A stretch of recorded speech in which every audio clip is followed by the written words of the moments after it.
Welcome back to another episode of RADBMX Builds. This one's going to be a two-parter, meaning we're going to talk about this really epic 1993 GT Pro Series. And then in the second half of this video, so it won't be two separate videos, we're going to be revealing an electric BMX bike. Now, it gets hard pedaling these bikes around, especially if you live in the Texas hill country like I do. Some of these hills are pretty steep. I'm not getting any younger or in better shape. So I reached out and got myself an electric BMX bike that we're going to be talking about at the second half of this video. But up first, this beautiful Maui Blue GT Pro Series. I got this bike already powder coated from eBay. I went and got some custom decals put on it. And then I've been amassing all of the parts for the last couple of weeks. If you follow me on Instagram, you've already seen a lot of these parts and pictures of this bike. But today, we're gonna finally put it together because I think I got what I need. If I don't, well, it'll be there by the end of the video. So let's get into it. All right, let's give a parts rundown. We have a GT Pro Series stem, a brand new powder coated and decaled GT Pro Series frame with the chisel forks, Amy grips, neon yellow Flite donuts, neon yellow brake cable housing, Tech 77 polished lever, GT cranks, a polished power disc, chain ring, pedals, and then a black and chrome chain, which is kind of my go-to on a lot of these bikes. The die comp side pull brakes, a GT Pro Series 1993 seat post, seat guts, seat post clamp, and then the Pro Series handlebars. And what makes them Pro Series bars? This top part, the crossbar, is actually flat oval. It's not completely round. I have two of these. One of them wasn't in great shape, so it's just kind of sitting off in the background. But this one was able to be polished out and looks really good. And then I have these pads. They may or may not make the cut. I love all the blues, but I'm not sure. So we'll see. If the GT dyno print on there was yellow, oh, it'd be an absolute yes. But I'm not sure if I want to go that route or not. So they may or may not make it into the lineup on this build. But these are the parts we're working with. Now let me show you the wheels. Okay, these are OG Area 48s. These came on my other GT Pro Series, and I ended up going with basically the same exact wheels on that bike, but totally polished out. These have just been cleaned up, but original finish. It's got the Area stamping just to the left of the valve stem there, and I put on some Kenda K55 tires because I figure this bike will be more street ridden than dirt ridden. And I think it's just going to give it a really cool look. So high flange hubs, Area hoops, 48 spoke, I think will look right at home on that GT Pro Series. Okay, there's the parts rundown. Now you know what we're working with. Let's get to building, put this bike together, because I've had it now a couple of weeks and it's killing me to see it in parts. I wish I could just snap my fingers and use some creative editing and the bike would be all built. All right, didn't work. So I guess you're gonna have to watch me build it. Okay, this 1993 GT seat is in excellent condition, but it's got a little lighter of a finish than I would want. So how do you restore this? There are many ways, but I'm gonna try something new for you on camera right now. I've never done this before. I'm gonna try to use coconut oil to restore the color. I've done it on some wood, and I'm gonna try it on this and see how it works. So I've got some virgin coconut oil. I'm just gonna put a little on my finger, work it into the plastic, and see if it brings that black back to be a little more vibrant. So we're gonna do this together. It's an experiment. Who knows if it'll work, but that's the fun of trying things like that. And you know, it just dawned on me a minute ago to give it a shot, so let's do it. Okay, here it is. Lid off, a little on the finger. Probably gonna get kind of a lot. Love the smell of coconut. Okay, just put it right on the seat. I know that it's got some discoloration in the back, down the sides. And then we're just gonna start smearing it around. Make sure we get some coverage of the whole, I can already see it coming back. I knew this would work. And don't worry, I'm not gonna keep it all slimy and disgusting. Oh man, this is good. So I might have just stumbled upon something here. All right, cool. My camera shut off in the middle of that, but I have no idea where it left off, but I went ahead and put coconut oil all over the top of this, and you can already see how much darker that black is. Yeah, it's all gooey and gross right now. We're gonna clean it up later, but we're gonna let it sit while we build the bike. And that should be soaking in and conditioning this, restoring it to its new luster. So we might have just discovered something new right here on this video on RADBMX Builds. So if it cleans up nice and looks great on the bike, you're welcome. All right, we're back. Let's get some bars put on. And I went ahead and popped in the bottom bracket off camera. I forgot to record it, so sorry about that.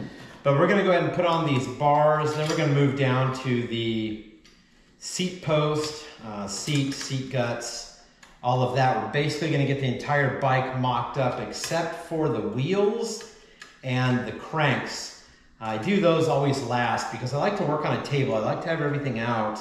I really hate bike stands. I've had bad luck with them. I've had bikes fall over and I just don't typically enjoy using them very much. I like the table. I like laying everything out. It's easy for me to find, easy for me to see, and it's just a preference. I have a bike stand. I use it every now and then, but I use the tables every single day. So real cheap too. You can get a fold-out table and then buy one of these little stretchy covers for the top, and also makes for good like contrasting background for content when you're taking pictures. So it's something that I like to use. All right, bars are even left, right. I just lightly snug it because when the bike's on the ground, it will sit differently and it'll probably sit more like this. So I wait till it's on the ground before I do any final adjustments to the bars, but cinch them up tight enough to where they're not gonna move around on you, or if you are to flip the bike upside down and use the handlebars for support, they're not gonna just fold over. So they're in there, but they're not completely tight. Now we'll move on to seat post, clamp, and seat post and seat guts. Now this is a double bolt clamp. Make sure the logo's up right. And it's kind of tight, so I'm gonna go ahead and do the old trickaroo here. And if you don't know what that is, a lot of creators, content creators have already shown this, but take the bolts out. See that? When you drop stuff on the table, lands on the table. Your bike's in a stand, you drop it, usually hits the floor. So take your bolts out, then flip it around to the other side. And then you're gonna put a flat piece of metal in there like a coin, and then you could essentially at that point spread this thing apart. So I'm gonna thread this just till I see it poke out. There it is. We'll grab these washers, pardon me, I'm back. Open them up, dump them out, pop one in there, tighten it back down. And the screw's gonna push against the washer, then spread this open for you.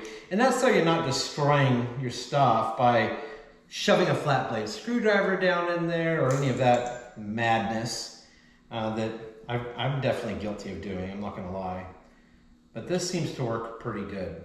So we have it in there, I'm gonna tighten down against it, which is now spreading this thing apart. Ooh, it's barely on there. Look at that, goes right on.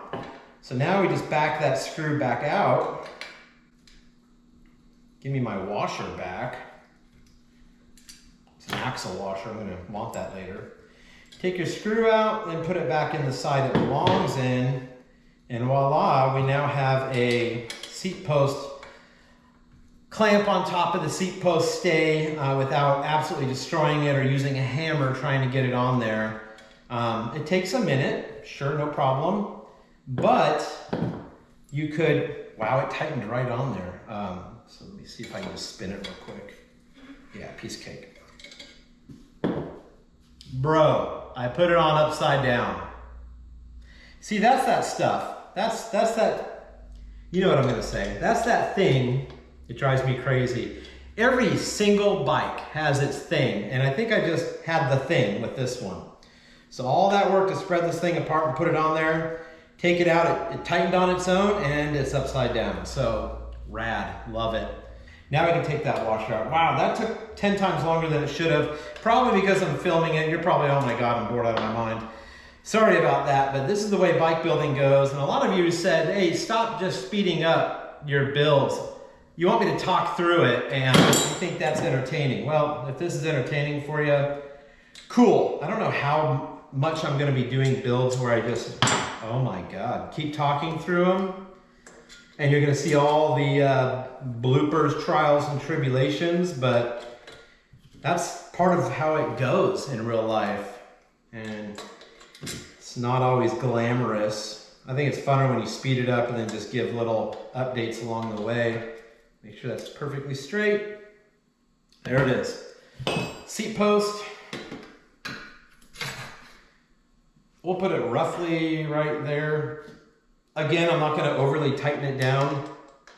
We're just gonna cinch it to keep it in place so we can put the seat on there. Speaking of the seat, I went and got Windex to clean that stuff off, and it's literally just sucking it in. So, amazing.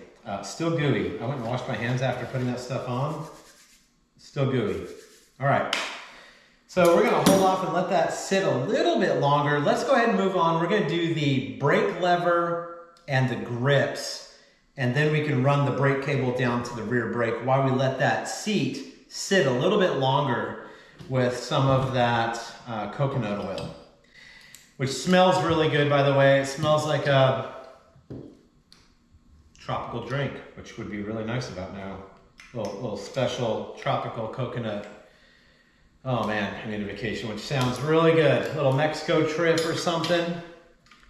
So I'm using a Tech 77 lever. One thing I absolutely love about Tech 77 levers is the hinge to where, let's say I put the grip on first and then go, oh my God, the lever. The cool thing about Tech 77 levers is that they can hinge completely open, and you can take it off and replace it without ever taking the grip off, which is absolutely amazing. One of my favorite things and go-to brake levers. I also like the locking mechanism on them, because if I'm using a bike for photos or whatever, I can lock that, which locks the rear brakes to keep the bike from moving or potentially falling over. So I really like the lock on the lever.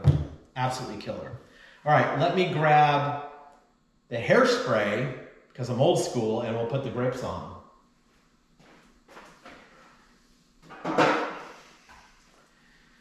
Man, I've been using the heck out of this. I've been building a lot of bikes lately, so hairspray is getting to be a hot commodity. Okay, I'm gonna take the donuts off a little bit because I like to see the logo. I want the logo straight up and down when I put the grip on, because if it's not, it's gonna, one, drive me absolutely crazy, but just look like I didn't take that time and extra step for those little details, and they do matter, especially if you ever enter a bike show or being judged. Little things like that will make a difference. So Eddie Fiola and I judged a bike show recently, and these are the conversations we had on things to look for when judging bikes.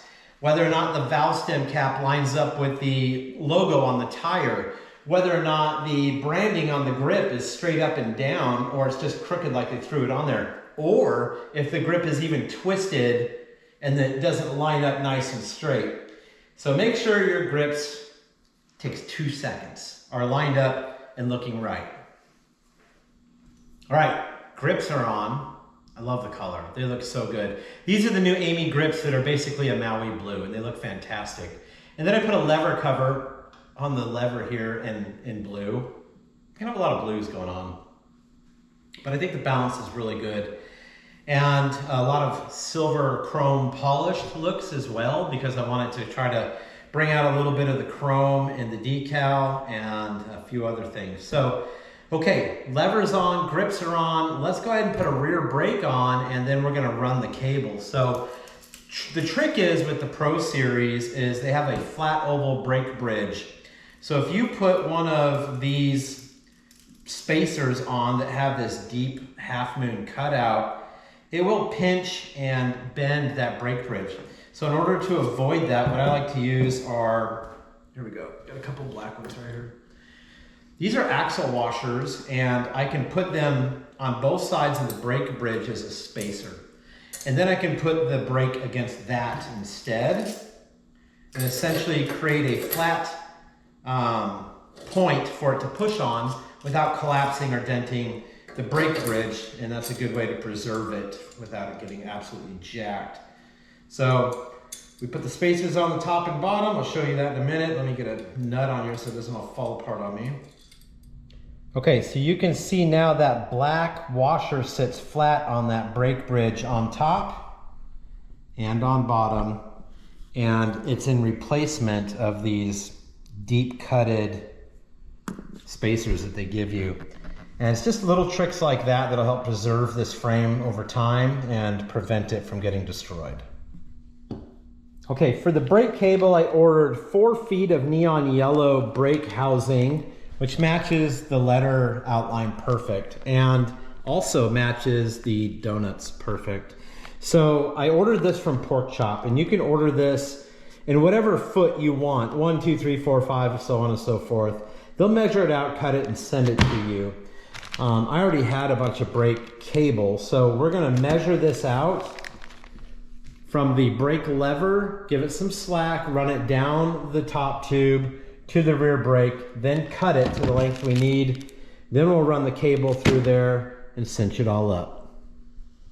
All right, and there we have it. The brakes are now installed, brake cable, some Velcro holders to hold it along the frame rail, down to the rear brake.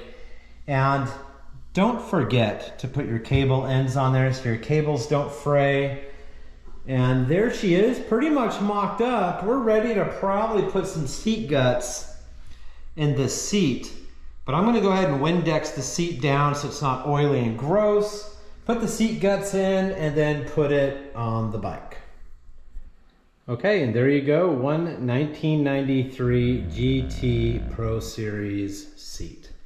And the finish looks really good. I know it's kind of hard to pick up on the camera, but it does look really good. It is a little slimy still, so that'll work in and absorb into the seat, and then whatever stays on surface we can clean up tomorrow. I'm gonna let it sit overnight because I want that dark color to soak in. So there we go, mocked up. That's pretty much the bike. Probably time to put the wheels on and then the cranks. So let's go ahead and flip it upside down on the table, and then we can do that without actually going to the ground. So upside down in 3, 2, 1. Boom, and just like that, upside down. This is a really good time to see the chisel forks. I really like these. I've had them on a 24-inch GT at one point, and absolutely amazing. One thing I want you to take notice of is the hole for the axle and then the slot that it goes into, they are different sizes. So you are gonna need an axle retaining washer for GT and dyno bikes. But don't worry, I have those because those wheels originally came off the other Pro Series. So I'll show you those in a minute. Let's go ahead and get some wheels up here. Okay, there's those beautiful array of 48s, and then this is the retention or retaining washer, and it will basically sit inside of that hole. So once we slide the axle down, this slips inside the hole. Then we can go with a washer and then the locking nut. So we're gonna go ahead and put the wheel on there first. Just kind of set it down in there. Go ahead and grab those GT little spacer things. We got one on each side. So I'm gonna go around, put it on the other side. Just kind of move the wheel around a little bit until, there we go, drops into place. Then goes the washer, then goes the nut. And then grab yourself a 5/8 socket or wrench and tighten it down. Okay, look, we're all human. I said 5/8. I meant a 15. So it happens. Give me a break. I'm not perfect. I haven't met anyone who's perfect yet. Whose hair is that? Wrapped up in there. That's disgusting. Nobody wants someone's hair in there. All right, something to remember when the bike's upside down, everything's backwards. So remember, what side does the sprocket go on? It should always be on the right, which will be this side. So when we get the rear wheel, we want to make sure that the free wheel is on this side. So let's grab that wheel, get it up here, spin it around. So the free wheel is on this side, and then we will put this wheel on. All right, rear wheel is on, but not tightened down all the way. I'm sure you know why, right?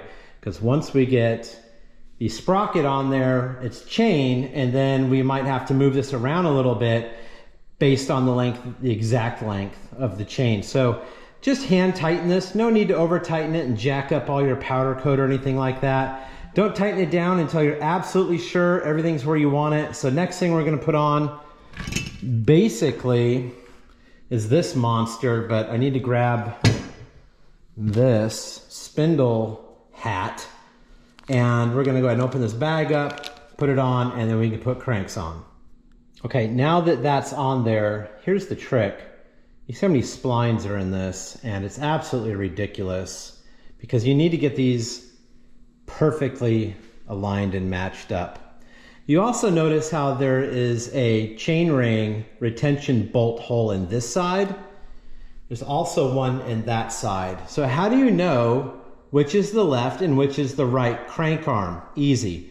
Find the correct pedal. So if this is a right side pedal, find out which crank arm it lines up to. And remember, pedals should always tighten forward. They always tighten in a forward direction that the cranks would go and loosen in a rearward direction. So a little pointer there, I'm sure all of you knew that, but go ahead and put a pedal on the right side one, then you'll know what is your left side crank. Now I have to go over and figure out the perfect alignment for these to make sure they're not off like that. Okay, chain's on, and you can see it's loose. So we need to tighten it. How do you tighten it and keep your wheels straight? By this Wooder Designs, I don't know what the name he has for it. He even put a RADBMX BUILDS logo on this. I forgot what they're called, but they're pretty cool. You basically just set it down on top of the tire, wedge it forward, and as it wedges forward, it tightens the chain, but by applying equal pressure on both sides, it now keeps that wheel aligned in the middle, which is great because now I can leave it in place and just tighten down the nut. So Wooder Designs for the win. I don't know what he calls these. He's on Instagram. You can check him out if you want. This is not a paid product review, but I use this every time I tighten the chain on my bike. All right, there she is, done and done, except I haven't decided if I want to put that number plate on yet. But I did put the pads on, so what do you think about the pads? They kind of go. I mean, I'm not in love with them, but I don't hate them. The seat looks great. Crankset's amazing. The wheels are sick. Like, I'm a big fan of the bike. The neon yellow is really rad. Big fan of the neon yellow, how it all just kind of wraps together with itself. And the chrome on the decal with the chrome on the bike, I think is really great. Everything came out super good, very pleased. Let's get it out in the sun, do a little B-roll.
Okay, what you just saw is the brand new 20-inch eBMX bike by SWFT, and you can go to RADBMXSWFT.com to get yourself a bike.